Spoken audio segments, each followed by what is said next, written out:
প্রিয় দিনী ভাইয়েরা, কেমন আছেন আপনারা? সবাই সিয়াম রেখেছি তো? আলহামদুলিল্লাহ। আমরা আল্লাহ পাকের দরবারে শুকরিয়া জানাই যে আল্লাহ পাক আমাদেরকে মাহে রমাদানে সুস্থ শরীরে সওম রাখার তৌফিক দান করেছেন। আলহামদুলিল্লাহ। রমাদান মাস কি কারণে মহিমান্বিত?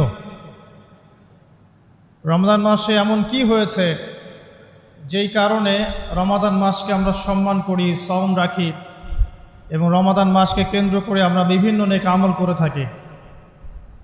এর বিশেষ ঘটনাটা কি, বিশেষত্ব কি? আল্লাহ পাক এর উত্তর দিয়েছেন সূরাতুল বাকারা এর 185 নম্বর আয়াতে। আল্লাহ রাব্বুল আলামিন বলছেন, বা'দা আউযু বিল্লাহি মিনাশ শাইতানির রাজীম, আল্লাহ পাক বলছেন, শাহরু রমাদানাল্লাযী উনজিলা ফীহিল কুরআন, রমাদান সেই মাস যেই মাসে কুরআনুল কারীম নাজিল করা হয়েছে। কি নাজিল করা হয়েছে?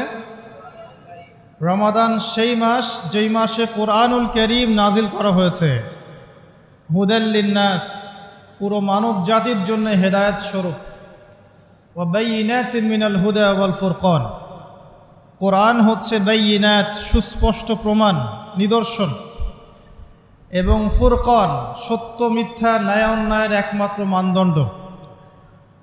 সত্য মিথ্যা, হক বাতিল, ন্যায় অন্যায় এর মানদণ্ড কি মানুষের জ্ঞান নাকি আল্লাহর ওহী? আল্লাহ পাকের সর্বশেষ ওহীর নাম কি? তাওরাত, জাবুর, ইনজিল না কোরআন?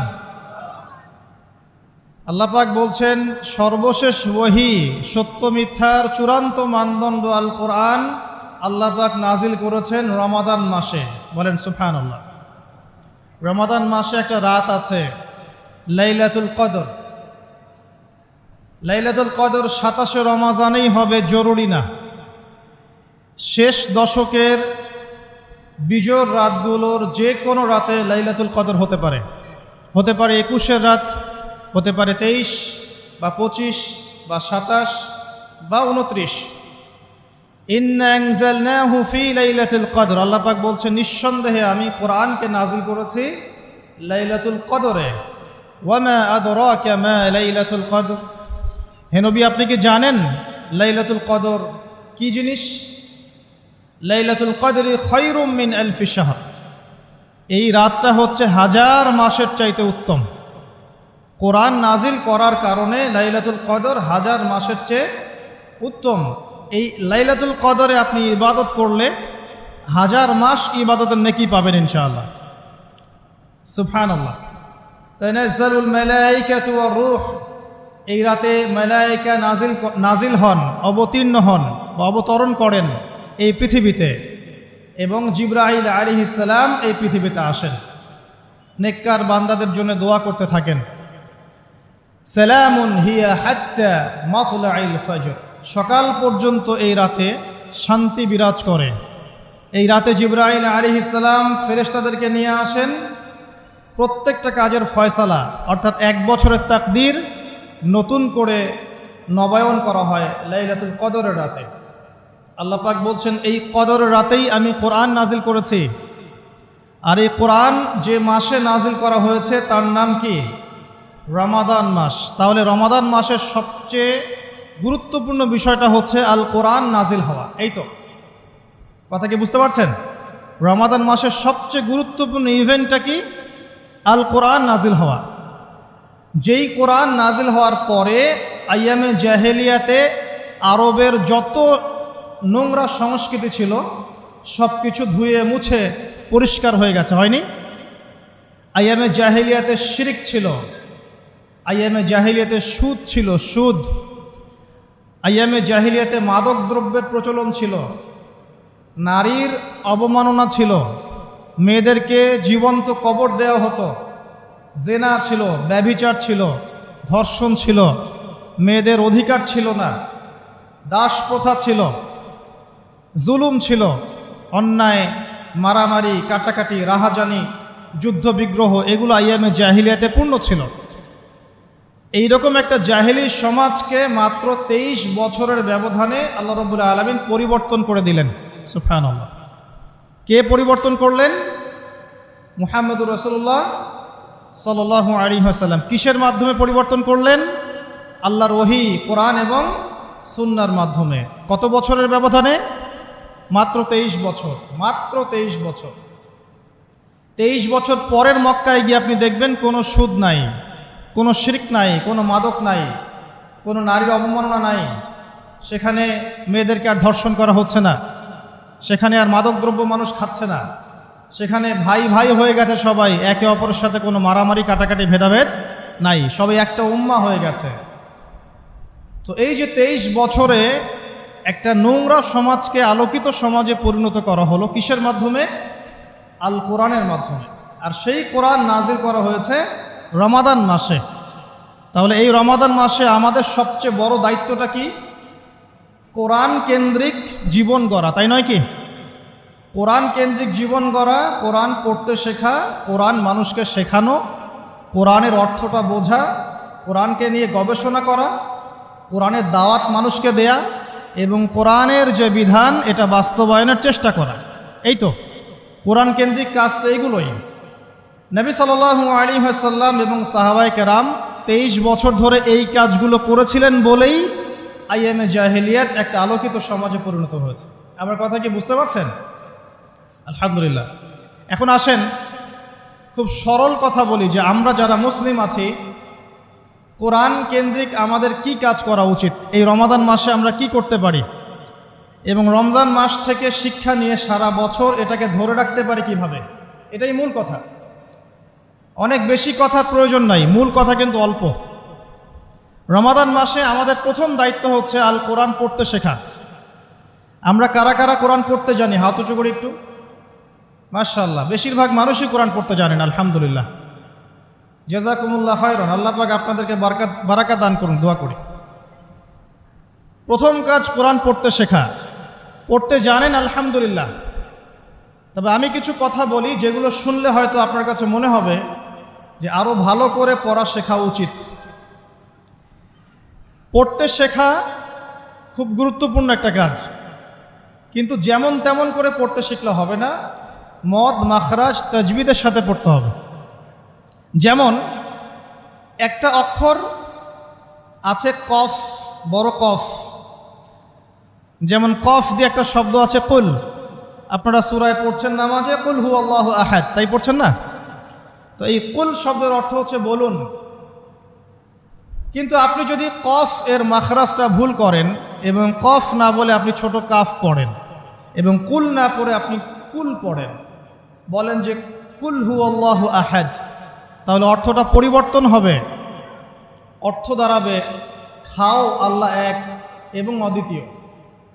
আমি কি বুঝাতে পারছি? শুধুমাত্র কফ এর উচ্চারণ সঠিকভাবে না করার কারণে আপনার অর্থ পরিবর্তন হয়ে গেছে, বলো এর জায়গায় খাও অর্থ চলে এসেছে।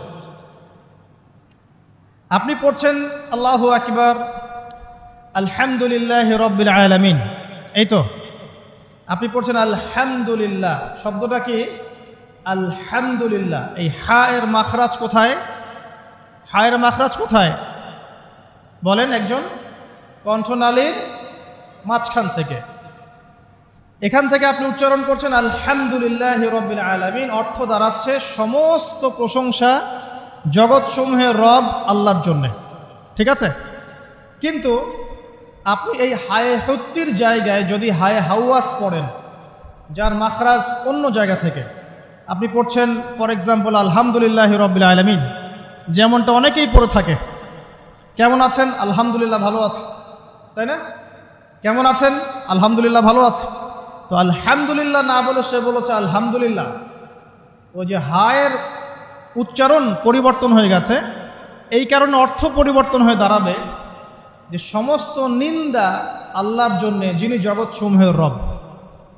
আমার কথা কি বুঝতে পারছেন? শুধু হা এর মাখরাজ ভুল হওয়ার কারণে এই সমস্যা হল।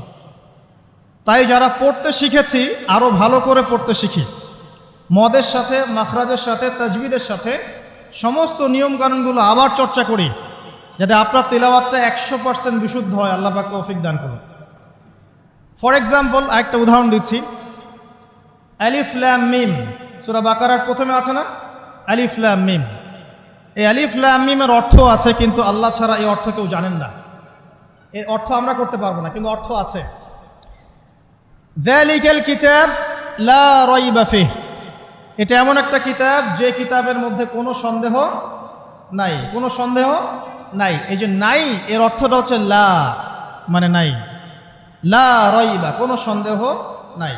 রাইব মানে সন্দেহ, লা মানে না, লা রাইবা কোনো সন্দেহ নাই, ফিহি এর মধ্যে মানে এই কিতাবের মধ্যে। এখানে লায়ের উপর কি মদ আছে? লায়ের উপরে কি মদ আছে না? লাকে টানতে হবে না? কি বলেন? লাকে টানতে হবে না? লাকে টানতে হবে, লা রাইবা ফি, লাকে টানতে হবে। এই যে বলি আমরা লা ইলাহা, লাই টান নাই? লা ইলাহা লাই টান আছে না? আছে। ইল্লাল্লাহ, কোনো ইলাহ নেই আল্লাহ ছাড়া। তো এই যে আপনি পড়ছেন লা রাইবা ফি, ঠিক আছে, কিন্তু আপনি যদি মদটাকে ভুল করেন এবং আপনি পড়েন যালিকাল কিতাব লা রাইবা ফি, লায়ে কি করেন নাই? মদ করেন নাই, লাই আপনি টানেন নাই, কিন্তু পড়েছেন যালিকাল কিতাব লা রাইবা ফি। অর্থ কি হবে? অর্থ হবে এটা এমন একটা কিতাব যে কিতাবে অবশ্যই সন্দেহ আছে। আমি মনে হয় বুঝাতে পারছি না। তখন অর্থ দাঁড়াবে এমন যে এটা এমন একটা কিতাব যেই কিতাবে অবশ্যই সন্দেহ আছে। যদি আপনি লায়ে টান না দেন তাহলে অর্থ পরিবর্তন হবে। আপনি পড়ছেন কুল ইয়া আইয়ুহাল কাফিরুন, বলুন হে কাফেররা, লা আ'বুদু আমি ইবাদত করি না, মা তা'বুদুন যার ইবাদত তোমরা করো বা তোমরা করছো। এখানেও লায়ের মধ্যে মদ আছে, লা আ'বুদু মা তা'বুদুন। কিন্তু আপনি যদি মদ না করেন, যদি পড়েন কুল ইয়া আইয়ুহাল কাফিরুন লা আ'বুদু মা তা'বুদুন, অর্থ কি হবে? বলুন হে কাফেররা, বলুন হে নবী হে কাফেররা, আমি অবশ্যই তার ইবাদত করি যার ইবাদত তোমরা করো। নাউযুবিল্লাহ। আমি কি বুঝাতে পারছি ভাই? অক্ষরের পরিবর্তনের কারণে, উচ্চারণের পার্থক্যের কারণে, টান কম বেশি হওয়ার কারণে কোরআনের অর্থ ঈমান থেকে কুফরির দিকে যেতে পারে। কথা কি বুঝতে পারছেন? অতএব যারা কোরআন তেলাওয়াত করা শিখেছেন আবারও শেখেন, শেখার কোনো শেষ নাই। যদি এখন আমি কোরআন তেলাওয়াত আপনাদেরকে ধরি, দেখা যাবে অনেকের তেলাওয়াত ভুল পাওয়া যাবে, পাওয়া যাবে না? অতএব এই রমাদান মাসটাকে কাজে লাগান, রমজান মাসে কোরআন তেলাওয়াত করা শেখেন। ইমাম সাহেবের কাছে শেখেন, মুয়াজ্জিন সাহেবের কাছে শেখেন, আলেমের কাছে আসেন, মাদ্রাসায় যান। যদি এগুলো সুযোগ না থাকে, অনলাইনে অনেক কোর্স করানো হচ্ছে, অনলাইনে কোর্স করেন। সবচেয়ে ভালো হয় মাদ্রাসায় গিয়ে পড়লে। যদি মাদ্রাসায় পড়তে না পারেন, অনলাইন অফলাইনে কোর্সের মাধ্যমে শিখেন। আপনাকে শিখতে হবে, যে কোনো নিয়মে হোক শিখতে হবে। নুরানি পদ্ধতি বলেন, বৈজ্ঞানিক পদ্ধতি বলেন, যে নিয়মেই বলেন, আপনাকে বিশুদ্ধ করে শিখতে হবে। এবার শিখে ফেললে আপনি কি পাবেন? খুব সংক্ষেপে বলছি। শিখে ফেললে আপনি কোরআন তেলাওয়াত করবেন নিয়মিত। আমি পরামর্শ দেই প্রত্যেক দিন এক পারা করে পড়েন, প্রত্যেক দিন এক পারা, তাহলে 30 দিন 30 পারা পড়া হবে। প্রত্যেক মাসে একটা করে খতম দিতে পারবেন, আপনি বছরে 12টা খতম দিতে পারবেন। যদি আপনি বিশুদ্ধ করে তেলাওয়াত করতে শেখেন, তাহলে রাসূল সাল্লাল্লাহু আলাইহি ওয়াসাল্লামের কিছু হাদিস আপনার জন্যে। নবী সাল্লাল্লাহু আলাইহি ওয়াসাল্লাম বলেছেন, ইকরাউল কোরআন, তোমরা বিশুদ্ধ করে কোরআন তেলাওয়াত করো। ফাইন্নাহু ইয়াতি ইয়াউমাল কিয়ামা শাফিআন লিআসহাবিহি, কারণ কিয়ামতের দিন কোরআন তার পাঠকের পক্ষে সুপারিশ করবে। সুবহানাল্লাহ। তিনি বলছেন সূরা বাকারা এবং সূরা আলে ইমরান সুপারিশ করবে, ওই পাঠকের উপরে ছায়া প্রদান করবে। কিয়ামতের মাঠে কোনো ছায়া থাকবে? আল্লাহর আরশের ছায়া থাকবে, কোরআন আপনাকে ছায়া দিবে। সূরা আলে ইমরান, সূরা বাকারা আপনাকে ছায়া দিবে। বিশুদ্ধ করে তেলাওয়াত করা শিখলে আপনি রাত্রেবেলা সূরা মুলক তেলাওয়াত করবেন। কোন সূরা? সূরা মুলক যে ব্যক্তি রাতের বেলা তেলাওয়াত করে, এই ব্যক্তি মৃত্যুবরণ করলে ইনশাআল্লাহ তাআলা তার কবরের আযাব হবে না। কবরের আযাব কি চারটাখানি কথা? সূরা মুলক তেলাওয়াত করলে এই ব্যক্তিকে সূরা মুলক কবরের আযাব থেকে বাঁচিয়ে দিবে ইনশাআল্লাহ। 30টা আয়াত মুখস্থ করে ফেলতে পারেন। কোরআন তেলাওয়াত করা শিখলে আপনি আয়াতুল কুরসি পড়তে পারবেন। কোনটা? আল্লাহু লা ইলাহা ইল্লা হুয়াল হাইয়ুল কাইয়্যুম, এখান থেকে শেষ পর্যন্ত সূরা বাকারার আয়াত নাম্বার 255। প্রত্যেক ফরজ নামাজের পর যে ব্যক্তি বিশুদ্ধ করে আয়াতুল কুরসি তেলাওয়াত করবে, মৃত্যু ছাড়া তার জান্নাতে যাওয়ার কোনো বাধা নাই। সুবহানাল্লাহ। আর ছোট্ট সূরা আছে কিছু, সূরা ফালাক, সূরা নাস, সূরা ইখলাস। সকালে 3 বার সূরা ইখলাস, 3 বার ফালাক, 3 বার নাস। বিকেলবেলা বা সন্ধ্যার পরে 3 বার সূরা ইখলাস, 3 বার ফালাক, 3 বার নাস। নবী সাল্লাল্লাহু আলাইহি ওয়াসাল্লাম বলছেন, এই ব্যক্তিকে দৃশ্য অদৃশ্যের যাবতীয় ক্ষতি থেকে বাঁচানোর দায়িত্ব আল্লাহ নিয়ে নেবেন ইনশাআল্লাহ। কোনো বিপদ আপদ বালা মুসিবত হঠাৎ করে আপনাকে আক্রমণ করবে না ইনশাআল্লাহ। এরপরে আছে সূরা বাকারার শেষের 3টা আয়াত, লিল্লাহি মা ফিস সামাওয়াতি, এখান থেকে ফানসুরনা আলাল কওমিল কাফিরিন পর্যন্ত। নবী সাল্লাল্লাহু আলাইহি ওয়াসাল্লাম বলেছেন, যে ব্যক্তি রাতের বেলা এই আয়াতগুলো তেলাওয়াত করবে, সারা রাত নফল নামাজ পড়লে যে নেকি হতো, এই 3টা আয়াত তেলাওয়াত করলে সে নেকি হয়ে যাবে ইনশাআল্লাহ। এগুলি 4টাখানি কথা। সূরা কাহাফের প্রথম 10টা আয়াত, শেষের 10টা আয়াত যে ব্যক্তি মুখস্থ করবে এবং আমল করবে এবং জুমার দিন এটা তেলাওয়াত করবে, সেই ব্যক্তির জীবদ্দশায় যদি দাজ্জাল বের হয়, দাজ্জাল কোন দাজ্জাল? মাসিহুদ দাজ্জাল, সবচেয়ে বড় ফিতনা। পৃথিবীর সব ফিতনাকে একসাথে করলেও দাজ্জালের ফিতনার মতো ভয়ঙ্কর হবে না। আমি বুঝাতে পারছি না। পৃথিবীতে এখন সামাজিক ফিতনা আছে, পারিবারিক ফিতনা আছে, পলিটিক্যাল ফিতনা আছে, জিও পলিটিক্যাল ফিতনা আছে, অর্থনৈতিক ফিতনা আছে, সাংস্কৃতিক ফিতনা আছে, সুদের ফিতনা, জেনার ফিতনা, ধর্ষণ, রাহাজানি, মারামারি, কাটাকাটি, ছিনতাই। ফিতনার কি শেষ আছে? সবগুলো ফিতনাকে একসাথে করলেও দাজ্জালের ফিতনার সমান হবে না। আমি মনে হয় বুঝাতে পারছি না। পৃথিবীর সমস্ত ফিতনাকে একসাথে করলেও এই মাসিহুদ দাজ্জালের মতো ফিতনা হবে না। যখন সে বের হবে তখন পৃথিবীর অবস্থাই চেঞ্জ হয়ে যাবে। এই পৃথিবীর আগের পৃথিবী থাকবে না, পৃথিবী থাকবে না এমন। যতদিন যাবে পৃথিবী তার ধ্বংসের দিকে যাবে, আস্তে আস্তে আস্তে আস্তে পৃথিবী তার ধ্বংসের দিকে যাবে এবং কিয়ামতের সমস্ত আলামত প্রকাশিত হয়ে যাবে ইনশাআল্লাহ তাআলা। হাতে সময় বেশি নাই। সেই 1400 বছর আগে নবীজি বলেছেন যে আমার উম্মত আর কিয়ামতের মাঝখানের দূরত্ব হচ্ছে আসর থেকে মাগরিবের ওয়াক্তের মতো। বুঝাতে পারছি না। আসরের ওয়াক্ত, এই যে এখন আসরের ওয়াক্ত, মাগরিব হতে কতটুকু সময় বাকি আছে? 1.5 ঘন্টা, 2 ঘন্টা। আল্লাহর কাছে উম্মতে মুহাম্মাদি এবং কেয়ামত আর উম্মতে মুহাম্মাদি এর মাঝখানে দূরত্ব হচ্ছে আসর থেকে মাগরিবের মতো। তাহলে কতটুকু সময় বাকি আছে আপনি ভাবেন।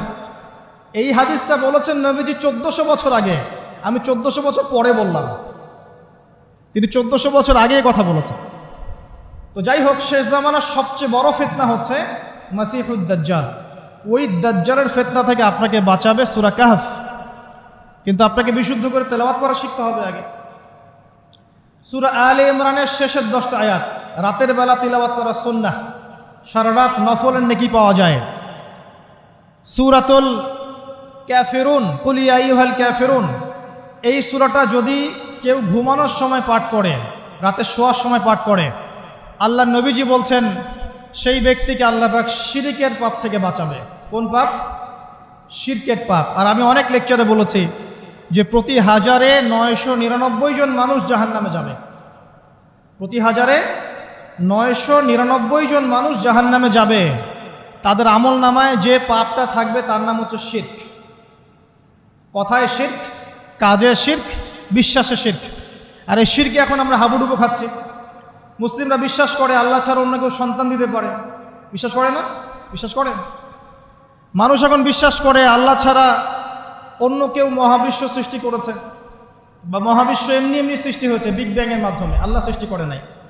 মানুষ মনে করে জমিনে মানুষের বিধান চলবে, আল্লাহর বিধান জাদুঘরে থাকবে। এটা মানুষ মনে করে। মানুষ মনে করে মানুষ আল্লাহর হালালকে হারাম করতে পারে, আল্লাহর হারামকে হালাল করতে পারে। এটা মানুষের স্বাধীনতা, বাক স্বাধীনতা, ব্যক্তি স্বাধীনতা। মানুষ মনে করে যে আল্লাহ ছাড়া অন্য কাউকে সেজদা করা যায়, আল্লাহ ছাড়া অন্য কেউ সন্তান দিতে পারে, আল্লাহ ছাড়া অন্য কেউ ভালো মন্দের মালিক, জীবন মৃত্যুর মালিক, কল্যাণ অকল্যাণের মালিক। মানুষ এগুলো মনে করে। মানুষ এখন শিরিকে হাবুডুবু খাচ্ছে, বিশ্বাসে শিরিক করে, কথায় শিরিক করে, অথবা কাজে শিরিক করে।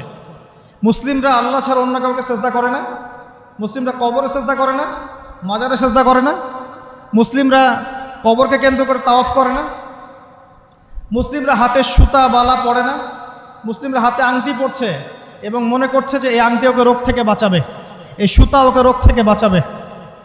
মুসলিমরা চন্দ্র সূর্য গ্রহ নক্ষত্রের কাছ থেকে কল্যাণ কামনা করে।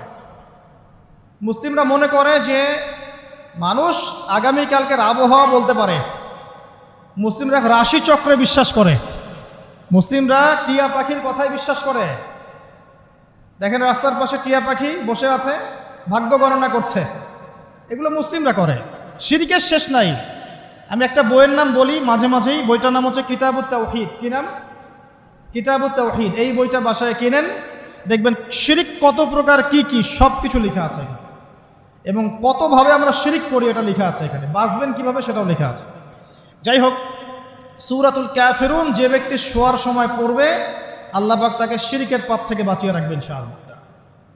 আল্লাহ পাক শিরকের একটা গোপন পাপ আছে, গোপন শিরক, রিয়া, মানুষকে দেখানোর জন্য আমল করা, লোক দেখানো আমল। এটা থেকেও আল্লাহ পাক বাঁচাবে সেই ব্যক্তিকে, যে ব্যক্তি সূরা কাফিরুন রাতের বেলা তেলাওয়াত করবে ঘুমানোর সময় ইনশাআল্লাহ তাআলা। আর অনেক সূরা আছে। কারো যদি চোখ লাগা, বদনজর, জিন ঘটিত কোনো সমস্যা হয়, সূরা জিনের প্রথম 10টা আয়াত পরে দম করে ফু দিবেন, দেখবেন ইনশাআল্লাহ রোগী ভালো হয়ে গেছে ইনশাআল্লাহ। কারো যে কোনো অসুস্থতা থাকলে চিকিৎসা করবেন, ওষুধপত্র খাবেন, সব ঠিক আছে। তার আগে সূরা ফাতিহা পড়বেন। সূরা ফাতিহা পড়ে নিজের গায়ে দম করবেন, পানিতে দম করে খাবেন, দেখবেন সূরা ফাতিহার মধ্যে শিফা আছে। সূরা ফাতিহার মধ্যে শিফা আছে। এই সূরা আরেকটা নাম হচ্ছে আয়াতুশ শিফা। এই সূরার মধ্যে শিফা আছে, আরোগ্য আছে, আর অনেক আয়াত আছে, এগুলো বলতে গেলে সময় শেষ হয়ে যাবে। প্রথম যে কাজ আমাদের, সেটা হলো আল কোরআনকে বিশুদ্ধ করে পড়তে শেখা। আমার কথা কি বুঝতে পারছেন? যারা পড়া শিখেছেন আবার পড়া শেখেন। কারণ কি আমি বললাম, আপনার অক্ষরের পার্থক্যের কারণে, মদ মাখরাজের পার্থক্যের কারণে, তাজবিদের নিয়মের ভুল ত্রুটির কারণে অর্থ পরিবর্তন হয়ে যেতে পারে। তখন সারাটা জীবন আপনি ভুল পড়ে যাবেন। আর আমি এটা আপনাকে হলফ করে বলতে পারি যে আপনি কোরআন যতটুকু তেলাওয়াত করছেন এবং নামাজে যে আরবিগুলো পড়ছেন, এগুলোর মধ্যে অনেক ভুল ভ্রান্তি আছে, আপনি জানেন না। যদি আপনি কোনো আলেমের কাছে যান, তাকে শোনান, তিনি আপনার ভুল ধরাতে পারবেন। অতএব আবার বিশুদ্ধ করে পড়া শেখেন। আল্লাহ পাক তৌফিক দান করুন। নবীজি বলেছেন সাল্লাল্লাহু আলাইহি ওয়াসাল্লাম, মান ক্বারাআ হারফাম মিন কিতাবিল্লাহি ফালাহু হাসানা। কেউ যদি একটা হরফ তেলাওয়াত করে কোরআনের, তার নেকি হবে কত নেকি? আল হাসানাতু বিআশরি আমসালিহা। এক নেকি 10 দিয়ে গুণ করা হবে। অর্থাৎ একটা হরফ তেলাওয়াত করলে 10 নেকি হবে ইনশাআল্লাহ। আলিফ লাম মিম পড়লে 10 নেকি হয় না, আলিফ লাম মিম পড়লে 30 নেকি হয়। কারণ আলিফ একটা হরফ, লাম একটা হরফ, মিম একটা হরফ। আপনি কি জানেন কোরআনে কতগুলো হরফ আছে? আল কোরআনে 600টা পৃষ্ঠা আছে। কত পৃষ্ঠা? একটা হাফেজি কোরআনে 600 পৃষ্ঠা থাকে। প্রত্যেক 20 পৃষ্ঠায় একটা করে পারা শেষ হয়। প্রত্যেকটা পৃষ্ঠার মধ্যে 15টা করে লাইন থাকে। কয়টা লাইন থাকে? 15টা লাইন থাকে। প্রত্যেকটা লাইনের মধ্যে 9টা করে গড়ে শব্দ থাকে। গড়ে 9টা করে শব্দ থাকে। এক পৃষ্ঠায় দেখবেন 134 বা 135টা শব্দ থাকবে। এখন 600কে আপনি 135 দিয়ে গুণ করলে দেখবেন আল কোরআনে 77,800টা শব্দ আছে। 77,800টা শব্দ আছে, মানে প্রায় 78,000 শব্দ আছে। এটা হলো শব্দের কথা বললাম। এই শব্দগুলো সব নতুন শব্দ নয়, এগুলো বের হয়েছে মাত্র 4 থেকে 4,500 শব্দ থেকে। মাত্র 4 থেকে 4,500 শব্দ থেকে। এই শব্দগুলো আবার 3 ভাগে ভাগ করা যায়। এক ভাগ হচ্ছে নাউন্স। নাউন্স তো বোঝেন, বিশেষ্য, যেগুলোকে আমরা ইসম বলি। যেমন আল্লাহ, মুহাম্মদ, জিবরিল, মিকাইল, ইব্রাহিম, ইসমাইল, এগুলো নাউন, মানে বিশেষ্য। একগুলো আছে ফেল বা ক্রিয়াপদ, যেমন না'বুদু, নাস্তাঈন, নাতরুকু, ইয়ামালুন, ইয়াফআলুন ইত্যাদি। অনেকগুলো আছে ফেল, মানে ক্রিয়া। এই ফেলগুলোই মূল জিনিস, এগুলো ভার্বস। এগুলো 2 ভাগে ভাগ করা যায়, ফেলে মাজি এবং ফেলে মুদারি, অতীতকাল এবং বর্তমান ভবিষ্যৎকাল। আরেকগুলো আছে হরফ বা অব্যয়, এগুলোকে আমরা ইংরেজিতে বলি প্রোনাউন্স বা প্রিপোজিশন বা কনজাংশন, ইন্টারজেকশন, এগুলো সব কিছু মিলেই হরফ। এই অল্প কিছু শব্দ থেকে কোরআনের ৭৮,০০০ শব্দ বের হয়েছে। কোরআনের যদি কেউ ৪০০ থেকে ৫০০টা মাজদার জানে, মাত্র ৪০০ থেকে ৫০০টা মাজদার, ইনশাআল্লাহ তাআলা সে কোরআনের ৭০% অনুবাদ করতে পারবে ইনশাআল্লাহ। কথা কি বুঝতে পারছেন? হয়তো কিছু বুঝতে পারছেন না। মাত্র ৪০০ থেকে ৫০০টা মাজদার, মূল ওয়ার্ড, রুট ওয়ার্ড কেউ যদি জানে, এবং এই একটা শব্দ থেকে অনেকগুলো শব্দ তৈরি করার ট্রান্সফরমেশন পদ্ধতি আছে, একটা আরবি ব্যাকরণ একটা পদ্ধতি আছে, যে একটা শব্দ থেকে আপনি অনেকগুলো শব্দ তৈরি করতে পারবেন। আরবিতে এরকম পদ্ধতি আছে। এই পদ্ধতিটা যদি সে জানে এবং এই সিনোনিমসগুলো, ভোকাবুলারিগুলো মনে রাখতে পারে, মাজদারগুলো মনে রাখতে পারে, ইসিমগুলো মনে রাখতে পারে, হরফের ব্যবহারগুলো জানে, সে ইনশাআল্লাহ তাআলা অল্প সময়ের মধ্যে ৭০% কোরআনের অনুবাদ করতে পারবে ইনশাআল্লাহ। বাকি 30% কি হবে সেটা নিয়ে পরে চিন্তা করা যাবে। আমি একটা ছোট্ট উদাহরণ দিচ্ছি। সূরা ফাতিহা, এখানে কম বেশি 18 থেকে 20টা শব্দ আছে, ঠিক আছে? আলহামদুলিল্লাহি রব আলামিন, রহমান রহিম, মালিক ইয়াউমদ্দিন, শব্দগুলো আছে, হয়তো সব মিলিয়ে হবে 18 থেকে 20টা শব্দ। সূরা ফাতিহার এই শব্দগুলো কোরআনে রিপিট করা হয়েছে ৭৮০০ বার। কতবার? ৭৮০০ বার। মানে সূরা ফাতিহার অর্থ যে জানে, সে কোরআনের ৭৮০০টা শব্দের অর্থ জানে। আল্লাহ পাক এই জন্যই বলেছেন, ওয়ালাকাদ ইয়াসসারনাল কুরআনা লিযিকরি ফাহাল মিন মুদ্দাকির, আমি কোরআনকে বোঝার জন্য সহজ করে দিয়েছি, উপদেশ গ্রহণের জন্য সহজ করে দিয়েছি। ফাহাল মিন মুদ্দাকির, কেউ কি আছো উপদেশ গ্রহণকারী? কোরআন বোঝা সহজ। হাদিস শাস্ত্র কঠিন, হাদিস শাস্ত্রের মধ্যে অনেক কঠিন শব্দ থাকে, অনেক উঁচু স্তরের ব্যাকরণ থাকে। কোরআন সত্যি বোঝা সহজ, শুধু প্রয়োজন আপনার পরিশ্রম, আপনার লেগে থাকা, আপনার দোয়া, আপনার অধ্যবসায় এবং আলেম উলামার কাছে যাওয়া আসা করা এবং ধারাবাহিকতা বজায় রাখা। ইনশাআল্লাহ 2টা বছর সময় দেন, দেখবেন ইনশাআল্লাহ তাআলা আপনি আল কোরআনের মিনিমাম 60 থেকে 70% বুঝতে পারছেন। আমি কিন্তু বলছি না যে আপনি মুফতি হয়ে যাবেন, মুহাদ্দিস হয়ে যাবেন, মুফাসসির হয়ে যাবেন, এটা বলছি না। কিন্তু আপনি কেউ কোরআন তেলাওয়াত করলে আপনি তার অর্থটা বুঝতে পারবেন। আসুন কোরআনকে সময় দিন। রমাদান মাসে প্রথমে তেলাওয়াত করা শিখুন, প্রত্যেক হরফে 10টা করে নেকি পাবেন। এই যে বললাম ৭৮,০০০ শব্দ, তাহলে অক্ষর কত লাখ আছে আপনি চিন্তা করেন। এখন বিশুদ্ধ করে তেলাওয়াত করা শিখলে যদি আপনি রমাদান মাসে 1 খতম দেন কোরআন, এমনিই তো খতম দিলে আপনার প্রত্যেক হরফে 10 নেকি হবে, আর রমাদান মাসে খতম দিলে 70 থেকে 700 গুণ বাড়িয়ে দেওয়া হয়।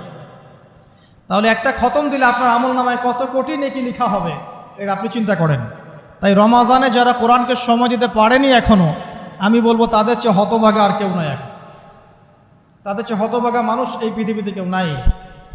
আর তার জন্য আফসোস, যে ব্যক্তির বয়স হয়ে গেছে, বার্ধক্যে চলে গেছে, কিন্তু কোরআন বিশুদ্ধ করে তেলাওয়াত করার সৌভাগ্য হয়ে ওঠে নাই। আল্লাহ পাক আমাদের সবাইকে কোরআন তেলাওয়াত করার তৌফিক দান করুন, আমিন। প্রত্যেক মাসে একটা করে খতম দেওয়ার তৌফিক দান করুন, প্রত্যেক দিন 1 পারা করে পড়ার তৌফিক দান করুন, এবং কোরআন অর্থ বোঝার তৌফিক দান করুন, আমিন। কোরআন তিলাওয়াত করা শেখার পরে কি করবেন? কিছু অংশ হিফজ করবেন, কিছু অংশ মুখস্থ করবেন। যারা পুরো মুখস্থ করে তাদেরকে আমরা বলি হাফেজে কোরআন, তাই তো? আমরা যারা হাফেজ হতে পারি নাই, আমাদের বাচ্চাদেরকে হাফেজ বানানো যায় না? আমার ছেলে, আমার মেয়ে, আপনার ছেলে, আপনার মেয়ে হাফেজ হতে পারে না? আর আমরা সারা জীবনে কত শত বই মুখস্থ করেছি। কেমিস্ট্রির ওই যে পর্যায় সারণী আপনার মুখস্থ, ফিজিক্সের সূত্রগুলো মুখস্থ, এই যে হায়ার ম্যাথের কঠিন কঠিন সূত্র মুখস্থ, ইকোনমিক্স মুখস্থ। আপনার বিসিএস কোচিং করছেন, আপনি কোন সাহিত্য কে লিখেছে, কোন কবিতা কে লিখেছে, কোন কবির জন্ম কবে, মৃত্যু কবে, সব মুখস্থ, তাই না? আমরাও তো পড়েছি এগুলা। তো এগুলো মুখস্থ করায় না? কত গল্প, প্যারাগ্রাফ রচনা আপনি মুখস্থ করেছেন। কোরআন 600 পৃষ্ঠার একটা কিতাব, আপনি মুখস্থ করতে পারবেন না, এটা কিন্তু বিশ্বাসযোগ্য কথা নয়। বরং পৃথিবীর কোনো বই মানুষ হুবাহু বলতে পারে না কোরআন ছাড়া। বেদ মানুষ কি মুখস্থ বলতে পারে? বাইবেল মানুষ মুখস্থ বলতে পারে? জাবুর, ইনজিল মানুষ মুখস্থ বলতে পারে? কোরআন ছাড়া কোনো কিতাবই মানুষ মুখস্থ বলতে পারে না। কিন্তু কোরআন, আজকে যদি কোরআন পৃথিবী থেকে মুছে ফেলা হয়, মানে পৃথিবী থেকে সমস্ত কোরআনের কপি যদি আজকে মুছে ফেলা হয়, কালকে দেখবেন আগামীকাল কোরআনের হাফেজরা কোরআন আবার লিখে ফেলবে ইনশাআল্লাহ। এটাই কোরআন। ইন্না নাহনু নাযালনা যিকরা ওয়া ইন্না লাহু লাহাফিজুন। আমি এই কোরআন, এই জিকির নাজিল করেছি, আর আমি আল্লাহ এর হেফাজত করব। আল্লাহ পাক দায়িত্ব নিয়েছে। অতএব আমরা হাফেজ হওয়ার চেষ্টা করি। এখন কথা হচ্ছে, আমরা সবাই তো আর 30 পারা হাফেজ হতে পারবো না, তাই তো? তাহলে আমি কিছু ইম্পর্টেন্ট সূরা বলছি, কিছু ইম্পর্টেন্ট সূরা, ইম্পর্টেন্ট আয়াত, এগুলো সবাই মুখস্থ করবেন, পারবেন? 1 নম্বর সূরা ফাতিহা, 2 নম্বর সূরা বাকারার প্রথম 5টা আয়াত, এরপর সূরা বাকারার 255 নম্বর আয়াত, আয়াতুল কুরসি, এরপর সূরা বাকারার শেষের 3টা আয়াত, এরপর সূরা আলে ইমরান শেষের 10 আয়াত, এরপর সূরা কাহফ প্রথম 10 শেষ 10, এরপর সূরা জিন প্রথম 10, এরপর সূরা মুমিনুন শেষের আয়াতগুলো, শেষের 10টা আয়াতের মতো, সূরা ফুরকান শেষের কিছু আয়াত, সূরা ফালাক, সূরা নাস, সূরা ইখলাস, সূরা কাফিরুন, এগুলো পারা যাবে না? সূরা হাশর শেষের 3টা আয়াত, সূরা হাশরের শেষের আয়াতগুলো, সূরা হজের শেষের আয়াতগুলো।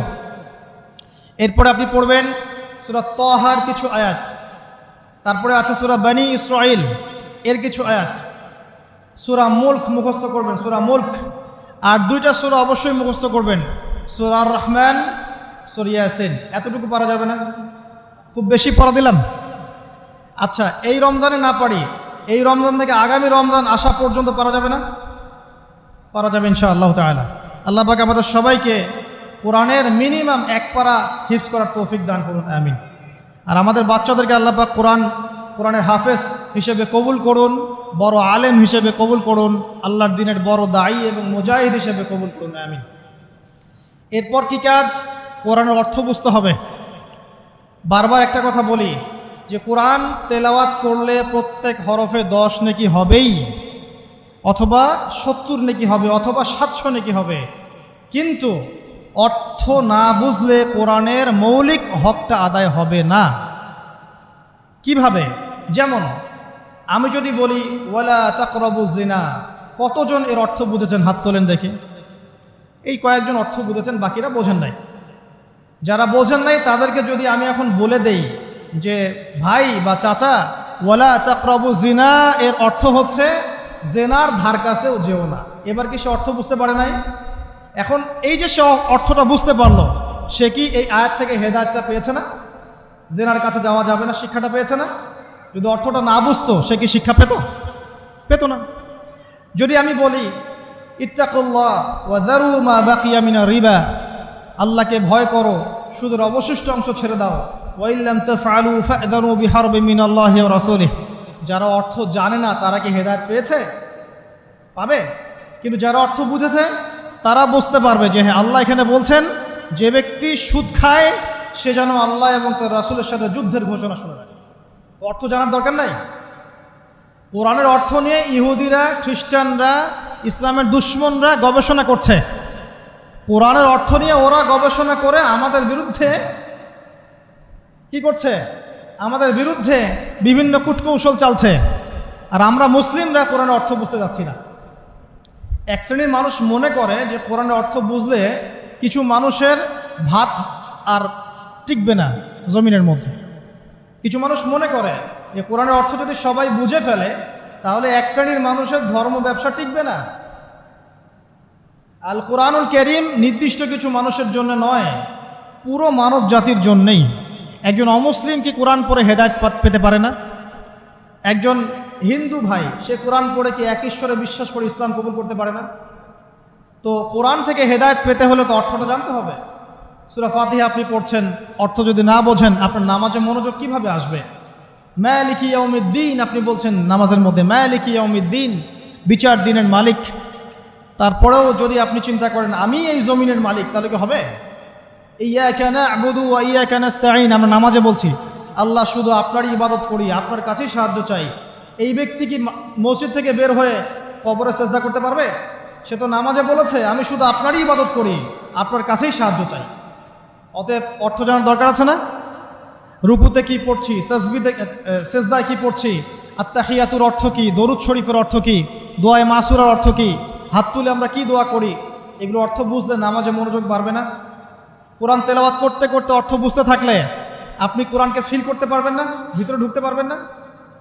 যখন আপনি অর্থটা বুঝবেন তখন দেখবেন আপনি কোরআনকে এত বেশি ফিল করবেন, মানে কোরআনকে আপনি ভিতর থেকে অনুভব করবেন যে কোরআন কি জিনিস, এর মধ্যে কত কাব্য আছে, সাহিত্য আছে, ইতিহাস আছে, কেসা আছে, শিক্ষণীয় বিষয় আছে, জাহান্নামের আয়াত আছে, জান্নাতের আয়াত আছে, বৈজ্ঞানিক আয়াত আছে, কৃষির আয়াত আছে, আকাশকে নিয়ে আয়াত আছে, ব্যবসা নিয়ে আয়াত আছে, আপনার পরিবার নিয়ে আয়াত আছে, মহিলাদেরকে নিয়ে আয়াত আছে, পুরুষদেরকে নিয়ে আয়াত আছে, জীববিজ্ঞান নিয়ে কথা আছে, মহাকাশ নিয়ে কথা আছে। এমন কোনো বিষয় নাই যেটা আল্লাহ পাক কোরআনে বলেন নাই। এমন কোনো বিষয় নাই যেটা আল্লাহ পাক কোরআনে বলেন নাই। যে কবি কাব্য বা সাহিত্য পছন্দ করে সে যদি সূরা হুদ পড়ে, সূরা শুআরা পড়ে, সে বুঝবে কাব্য সাহিত্য কাকে বলে। যে সাহিত্য উপন্যাস পছন্দ করে সে যদি সূরা ইউসুফ পড়ে, সূরা ইউসুফ, তাহলে বুঝবে যে উপন্যাস কাকে বলে, আহসানুল কসাস কাকে বলে। কেউ যদি এই ছন্দ চর্চা করতে ভালোবাসে সে সূরা রহমান পড়ে দেখুক ছন্দ কাকে বলে। কোরআনের এক একটা সূরা আপনি পড়েন, ভিতরে ঢোকেন, দেখবেন কোরআনকে আপনি ফিল করতে পারছেন। আর রমজান মাস ছাড়া অন্য কোন মাসে আপনি কোরআন চর্চা করবেন? রমজান মাস ছাড়া অন্য কোন মাসে কোরআনকে শিখবেন, বুঝবেন, আমল করবেন? আল্লাহ পাক বোঝার তৌফিক দান করুন, আমিন। আর অনেক কথা বলার ছিল কিন্তু সময় কম, এক কথায় কোরআন অর্থটা বোঝার চেষ্টা করুন। এখন অর্থ বুঝতে হলে কি করতে হবে? কঠিন। অর্থ বুঝতে হলে আপনাকে আরবির যে ক্লাসিক্যাল বইগুলো আছে ব্যাকরণের, সেগুলো পড়তে হবে। আর এই বইগুলো কি একা পড়া যাবে? উত্তর না, এই বইগুলো একা একা পড়া যাবে, উস্তাদের কাছে যেতে হবে। মিজান মুনসাফ পড়তে হবে আপনাকে, নাহু সরফের কিতাব পড়তে হবে, বালাগাতের কিতাব পড়তে হবে। এগুলো পড়ার পরে আপনি ইসম ফেল হরফ বুঝবেন, এসো আরবি শিখি পড়বেন, সফাতুল মাজদার পড়তে হবে, অনেক বই পড়তে হবে। পড়ার পরে আপনি বুঝতে পারবেন কোরআনের ভাষাটা কি। তবে সবাই তো আর এটা পারবে না, পারবে? সবার পক্ষে তো পসিবল না। তাহলে সবার জন্য একটা সলিউশন, আপনার কাছে যে তাফসিরটাকে ভালো মনে হয়, তাফসিরে মারিফুল কোরআন হোক, তাফসির ইবনে কাসির হোক, তাফসিরে জালালাইন হোক, যেটা আপনার কাছে ভালো মনে হয় সেই তাফসির বাসায় কিনেন। বাসায় কিনে প্রত্যেক দিন 10টা করে আয়াতের অনুবাদ পড়েন। পারবেন? এটা কি কঠিন? সহজ। কিন্তু অনুবাদ পড়লেই কিন্তু আপনি কোরআন বুঝতে পারবেন না, এটা মনে রাখেন। কোরআনের অনুবাদটা কিন্তু কোরআন নয়, অনুবাদটা কিন্তু আমার ভাষায় আমি ট্রান্সলেট করেছি, কিন্তু আরবি থেকে আরবি বুঝতে না পারলে আপনি মূল কোরআনটা পাবেন না। আমি আসলে বুঝাতে পারছি না, মানে আমি বুঝছি জিনিসটা কিন্তু আমি আপনাকে বোঝাতে পারছি না। আরবি এই যে আপনার মনে করেন ওয়াদ্দুহা ওয়াল-লাইলি ইযা সাজা মা ওয়াদ্দা'আকা রাব্বুকা ওয়া মা ক্বালা ওয়ালাল আখিরাতু খায়রুল লাকা মিনাল উলা ওয়ালা সাওফা ইউ'তিকা রাব্বুকা ফাতারদা আলাম ইয়াজিদকা ইয়াতীমান ফাআওয়া ওয়া ওয়াজাদাকা দাল্লান ফাহাদা ওয়া ওয়াজাদাকা আইলান ফাআগনা فأما اليتيم فلا تقهر وأما السائل فلا تنهر وأما بنعمة ربك فحدث। এই যে আমি একটা সূরা তেলাওয়াত করলাম, আমি আরবি থেকে আরবি বুঝতে পেরেছি, আমি আরবি থেকে আরবি বুঝতে পারছি এটা, কিন্তু এর অর্থটা পড়লে আপনি আরবির ভিতরে ঢুকতে পারবেন। আরবি যদি আপনি শিখেন, বোঝেন, আপনি ফিল করবেন যে কি দরদ দিয়ে আল্লাহ পাক কথাগুলো বলছেন। আলাম ইয়াজিদকা ইয়াতীমান ফাআওয়া, হে নবী আমি কি আপনাকে ইতিম অবস্থায় পাইনি, আপনাকে কি আশ্রয় দেইনি? এই যে কন্টেন্ট, ধারাবাহিকতা, প্রসঙ্গ, এর ফ্লেভার, এটা বুঝতে হলে আপনাকে আরবি ভাষা লাগবে। আর আরবি ভাষা শেখাটা নিজের উপরে ফরজ করে নেন। আমি এই কথাটা এত জোর দিয়ে কেন বললাম? ইমাম শাফিঈ রাহিমাহুল্লাহ বলেছেন, আরেক মাযহাবের ইমাম, ইমাম শাফিঈ রাহিমাহুল্লাহ, তিনি বলেছেন মুসলিমদের উপরে কোরআন শিক্ষাও যেমন ফরজ, কোরআনের ভাষা শিক্ষাও ফরজ। কারণ ভাষা না শিখলে কোরআন শিখতে পারবে না। আর আরবি ভাষা খুব সহজ, জানেন? আরবি ভাষা সহজ। বাংলা ব্যাকরণ যত কঠিন, আরবি ব্যাকরণ এত কঠিন নয়। বাংলা ব্যাকরণ কঠিন না? সন্ধি, কারক, বিভক্তি, সমাস পড়েছেন না? সমাস এত সহজ, কঠিন না জিনিসগুলো? আরবিটা সহজ। ইংরেজিতে আপনি টেন্স পড়ছেন, ভয়েস, ন্যারেশন, কত কি পড়ছেন না? কঠিন। আরবিটা কিন্তু সহজ।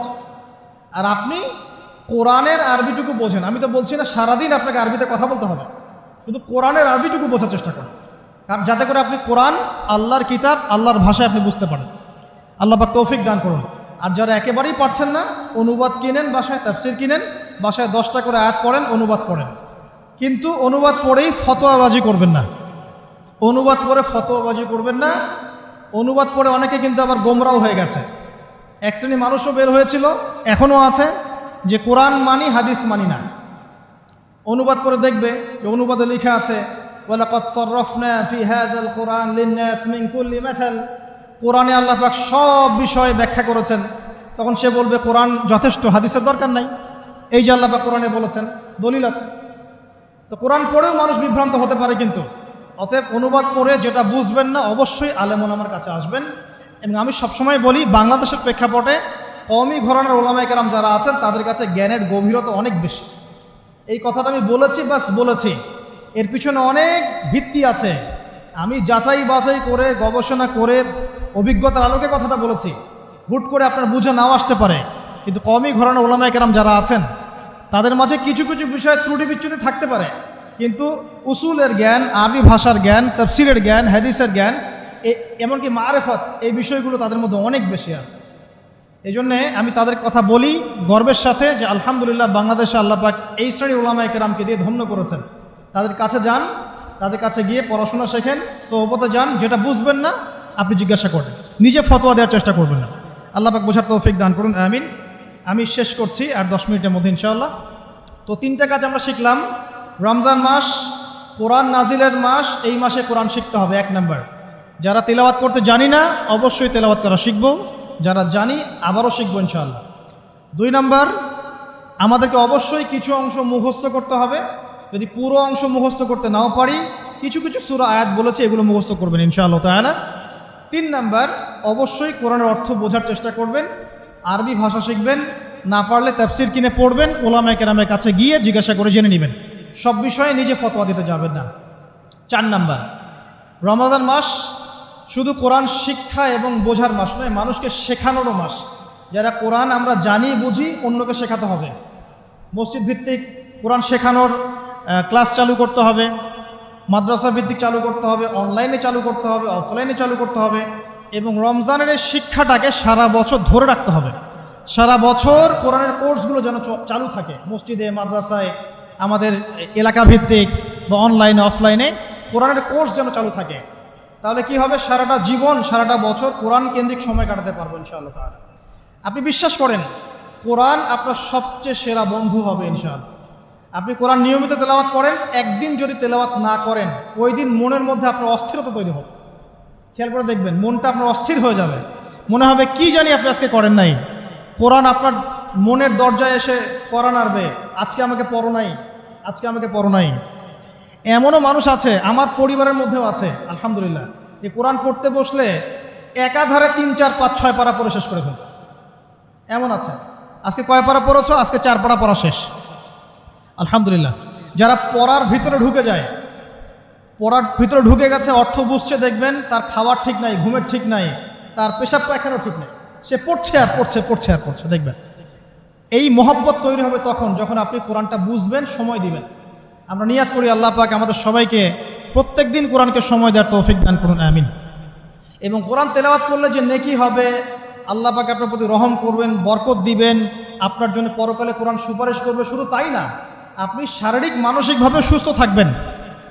কোরআন ওয়া নুনাজ্জিলু মিনাল কোরআন মা হুয়া শিফাউ ওয়া রাহমা, কোরআনের মধ্যে আল্লাহ পাক শিফা এবং রহমত নাজিল করেছেন। কোরআনের শিফা আছে, শিফা আরোগ্য আছে। যারা বেশি বেশি কোরআন তেলাওয়াত করে তারা কম অসুস্থ হয়। এবং আরেকটা কথা বলি, এখন আমাদের দুনিয়ার অনেক চাপ না, মাথায় অনেক প্রেশার নিতে হয় না, পারিবারিক চাপ, অফিসের চাপ, ব্যবসার চাপ নিতে হয় না। যে যত বেশি কোরআন তেলাওয়াত করে তার মাথার চাপ নেওয়ার ক্ষমতা তত বেশি হয়। উসমান রাদিয়াল্লাহু আনহুর বাড়ি ঘেরাও করে রেখেছে এক শ্রেণীর মানুষ, যারা তাকে হত্যা করতে চাচ্ছে, তারাও নাকি মুসলিম। তিনি জানেন যে এখন তারা এসে তাকে হত্যা করবে। শেষ সময় হলে আপনি কি করতেন? কিছু একটা তো করতেন, পালানোর চেষ্টা করতেন, অথবা ওসিয়ত করতেন, বা কিছু একটা করতেন, ওদেরকে প্রতিহত করার চেষ্টা করতেন। উসমান রাদিয়াল্লাহু আনহু কোরআন খুলে তেলাওয়াত করতে শুরু করলেন। তেলাওয়াত করতে করতে করতে করতে এই 1 পারা কি 1.5 পারা এই কাছাকাছি এসেছেন, তখন ওরা পিছন থেকে তার দাড়িটা ধরে গলার মধ্যে ছুরি চালিয়ে দিয়েছে। উসমান রাদিয়াল্লাহু আনহু যিন নূরাইন, দুইজন মেয়ের, রাসূল সাল্লাল্লাহু আলাইহি ওয়াসাল্লামের দুই মেয়ের জামাই, জান্নাতের সার্টিফিকেট প্রাপ্ত মানুষ, তাকে মানুষ জবাই করে হত্যা করেছে, তাকে মানুষ জবাই করে হত্যা করেছে। তার গলার থেকে এই রক্তের ফিনকি গিয়ে কোরআনের উপর গিয়ে পড়লো। শেষ আমল ছিল তার কোরআন তেলাওয়াত। মানুষ যখন কোরআনের মধ্যে ডুবে যায় তখন এখানেই শান্তি পায়। আর এখন আমরা শান্তি খুঁজছি মিউজিকের মধ্যে, তাই না? পর্নোগ্রাফির মধ্যে, সিরিয়াল দেখতে, ইউটিউবিং করতে, ফেসবুকিং করতে, আড্ডাবাজি করতে, ক্যারাম খেলতে, জুয়া খেলতে, এগুলোতে শান্তি খুঁজে। এগুলো শান্তি দেয় না, এগুলো সাময়িক বিমোহিত করে, সাময়িক একটা মজা দিবে আপনাকে, শান্তি দিবে না। কোরআনে ডুবে যান, আপনি শান্তি পাবেন, দেখবেন ইনশাআল্লাহ। আজকে বাসায় গিয়ে একটা রিকোয়েস্ট আমার, অনেক কিছুই তো বলতে পারি, একটা খালি কথা বলছি। সূরা ইউসুফ নাম শুনেছেন? সূরা ইউসুফটাকে ভালো করে পড়েন, জাস্ট একটা সূরা পড়েন, জাস্ট একটা সূরা ইউসুফটাকে আজকে বাসায় গিয়ে প্রথম থেকে শেষ পর্যন্ত পড়েন। দেখেন কি ট্র্যাজেডি, কি ঘটনা। একজন নবী, তার এতগুলো সন্তান, একটা সন্তান অত্যন্ত সুন্দর, তার প্রতি হিংসা করা হয়। তার ভাগ্য দেখবেন, তার ভাগ্য ঘুরছে কিভাবে। একবার নবীর বাড়ি থেকে কুয়ার মধ্যে, কুয়া থেকে বাজারে, বাজার থেকে রাজপ্রাসাদে, রাজপ্রাসাদ থেকে জেলখানায়, জেলখানা থেকে এই যে একদম রাষ্ট্রপ্রধান। কি ভাগ্য ঘুরে ঘুরে আসছে, কি ট্র্যাজেডি। এর বালাগাত, এর ছন্দ, এর উপন্যাসের সাহিত্য আপনি পড়ে দেখেন। আল্লাহ পাক বলেছে আহসানাল কসাস, দুনিয়াতে সবচেয়ে সেরা গল্প হচ্ছে সূরা ইউসুফ। আজকে পড়ে দেখেন, পড়েন, কোরআন আপনার ভিতর ঢুকে যাবে ইনশাআল্লাহ। আমার এই নসিহত যার যার কাছে পৌঁছে যাবে, তারা যদি আমার কথা শুনে কোরআনের ভিতর ডুবে যান, আমার লেকচার সার্থক, আলহামদুলিল্লাহ। এটাই চাচ্ছি, আপনারা কোরআন কেন্দ্রিক সময় দেন। অনেক বড় বড় স্লোগান দিয়ে কোনো লাভ নাই যে আল্লাহর জমিনে আল্লাহর দিন কায়েম করতে হবে ইত্যাদি ইত্যাদি। যতক্ষণ পর্যন্ত প্রত্যেক ঘরে ঘরে কোরআনওয়ালা মানুষ তৈরি না হবে, যতক্ষণ পর্যন্ত আমরা সবাই কোরআনের হকগুলো আদায় না করব এবং কোরআনের আলোকে জীবন না করছি, ততক্ষণ স্লোগান দিয়ে আইওয়াস শোডাউন করে কোনো লাভ নাই। লাভ আছে? প্রত্যেক ঘরে ঘরে কোরআনওয়ালা মানুষ তৈরি করতে হবে। আমি আমার আলোচনা শেষ করছি, আর কয়েকটা কথা বলে শেষ করছি। সেটা হলো যে এই বিষয়গুলোর পাশাপাশি আমাদেরকে কোরআনের আদেশগুলো মেনে চলার চেষ্টা করতে হবে। শুধু জানবো কিন্তু আমল করব না, এমনটা করলে চলবে না। জানি বুঝি আমলও করতে হবে। কোরআনের আদেশ কেমন?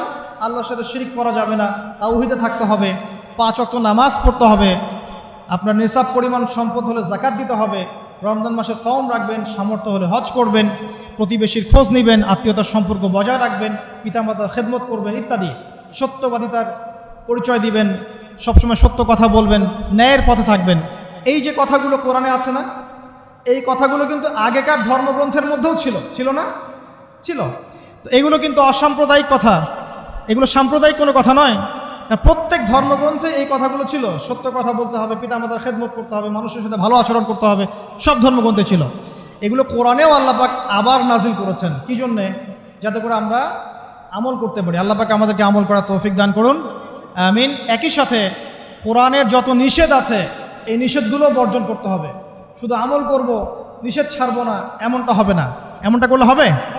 নিষেধও বর্জন করতে হবে। আপনি নামাজ পড়ছেন, আলহামদুলিল্লাহ, সুদটাও ছেড়ে দেন। আপনি যাকাত দিচ্ছেন, আলহামদুলিল্লাহ, ঘুষ নিয়েন না।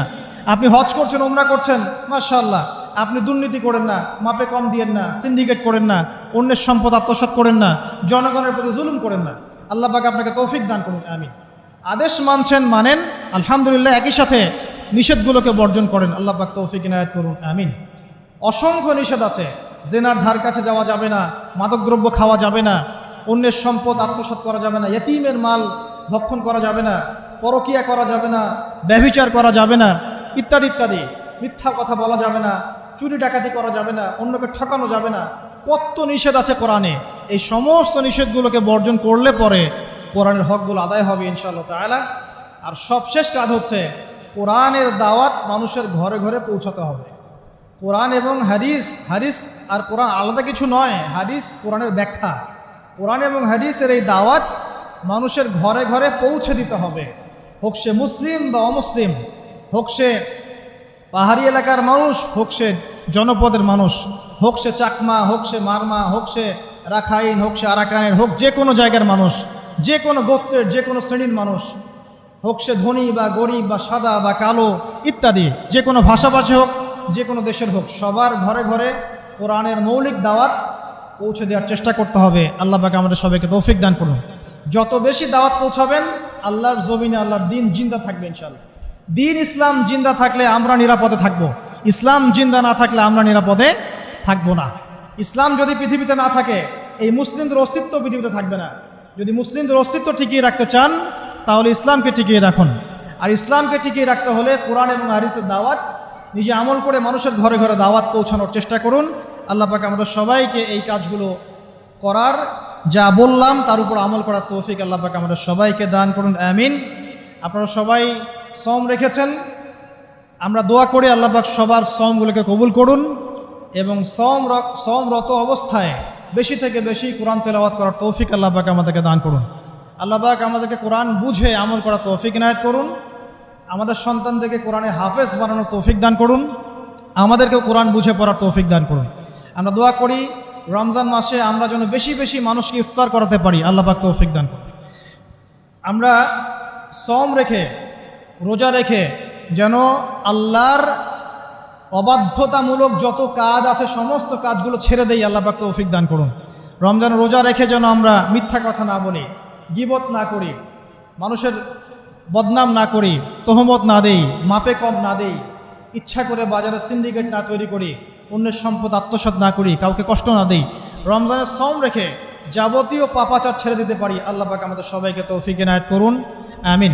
এবং সওমরত অবস্থায় যেন বেশি বেশি আমরা কোরআন তেলাওয়াত করতে পারি, আল্লাহর কাছে দোয়া করতে পারি, জিকির আজগার করতে পারি, দিন ইসলামের খেদমত করতে পারি, কি কাজ করলে ইসলাম এগিয়ে যাবে ফিকির করতে পারি, মানুষের কল্যাণে কাজ করতে পারি, মানবতার সেবায় কাজ করতে পারি। রোজা রেখে আমরা যেন অন্যের উপকারে আসতে পারি, এই তৌফিক আল্লাহ পাক আমাদের সবাইকে দান করুন, আমিন।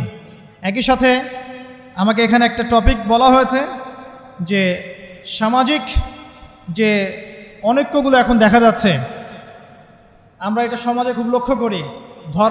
ধর্মীয় ক্ষেত্রে অনৈক্য হয়, তুই অমুক মাযহাব, তুই তমুক মাযহাব, তুই অমুক তরিকা, তুই তমুক তরিকা, এগুলো বলা হয়। আবার পলিটিক্যাল ক্ষেত্রেও দেখা যায় তুই অমুক দল করিস, তুই তমুক দল করিস, এগুলো হয়। বিভিন্নভাবে আমরা সামাজিক আজকে বিভক্তির শিকার। অথচ আল্লাহ পাক আমাদেরকে বলেছেন আমাদের একমাত্র পরিচয় হচ্ছে আমরা মুসলিম। যারা লা ইলাহা ইল্লাল্লাহ বলেছে এরা সবাই মুসলিম। যারা আল্লাহকে স্বীকার করে, নবীকে স্বীকার করে, কোরআনকে মেনে চলে, কেবলাকে মেনে নিয়েছে, নামাজ আদায় করে, এরা সবাই মুসলিম। এরপরে আমাদের কোনো পরিচয় থাকতে পারে, কিন্তু আমাদের মৌলিক পরিচয় আমরা সবাই মুসলিম। যদি আমরা সবাই মুসলিম হই, মুমিন হই, আল্লাহ পাক কোরআনে বলেছেন ইন্নামাল মুমিনুনা ইখওয়া, মুমিনরা সবাই পরস্পর ভাই ভাই। এক ভাই আরেক ভাইকে ছোট মনে করবে, তাকে দমন করবে, অত্যাচার করবে, তাকে আঘাত করবে, অসম্মান করবে, এটা ইসলামের শিক্ষা নয়। সামাজিক ঐক্য এখন খুবই গুরুত্বপূর্ণ একটা জিনিস। আল্লাহ পাক আমাদের সবাইকে মুসলিম ঐক্যের আন্ডারে নিয়ে আসুন, আমিন। আমরা সবাই মুসলিম। আজকে আমি যাকে তুচ্ছ করছি, হতে পারে সেই ব্যক্তি, সেই ভাই পরকালে আমার আগে জান্নাতে চলে গেছে, হতে পারে না? আর আজকে আমি যাকে নিয়ে গর্ব করছি, এমন হতে পারে সে পরকালে পুলসিরাতে আটকে গেছে, এমন হতে পারে না? অতএব আল্লাহ পাক জানেন আমাদের কার মধ্যে কতটুকু তাকওয়া আছে। অতএব নিজেকে বড় না মনে করে অন্যের সম্মান প্রদান করা শিখি, সামাজিক ঐক্য বজায় রাখতে শিখি। সমাজের মধ্যে শয়তান দুই প্রকার আছে, মানুষ শয়তান এবং জিন শয়তান। এই শয়তানদেরকে বয়কট করতে শিখি এবং তাদের বিরুদ্ধে প্রতিরোধ করতে শিখি। সামাজিক বিষয়গুলো খুব গুরুত্বপূর্ণ। সমাজের ক্ষেত্রে আমরা সবাই একে অপরের ভাই ভাই হয়ে যাই, একে অপরের সাথে কাঁধে কাঁধ মিলিয়ে একটা আলোকিত সমাজ গড়ে তুলি, ইসলামিক সমাজ গড়ে তুলি। আল্লাহ পাক আমাদের সবাইকে তৌফিক দান করুন, আমিন। সুবহানাকা আল্লাহুম্মা বিহামদিক আশহাদু আল্লা ইলাহা ইল্লা আনতা আস্তাগফিরুকা ওয়া আতুবু ইলাইক। আমাদের আজানের সময় হয়েছে, এখন আজান হবে। যাদের ওযু নাই ওযু করে আসেন ইনশাআল্লাহ তাআলা। আমাদের এখানে 5টায় জামাত হবে ইনশাআল্লাহ। যদি কারো কোনো প্রশ্ন থাকে, প্রশ্নগুলো আপনারা নামাজের পরে করতে পারেন ইনশাআল্লাহ তাআলা। আমরা জবাব দেওয়ার চেষ্টা করব ইনশাআল্লাহ আযজা ওয়া জাল।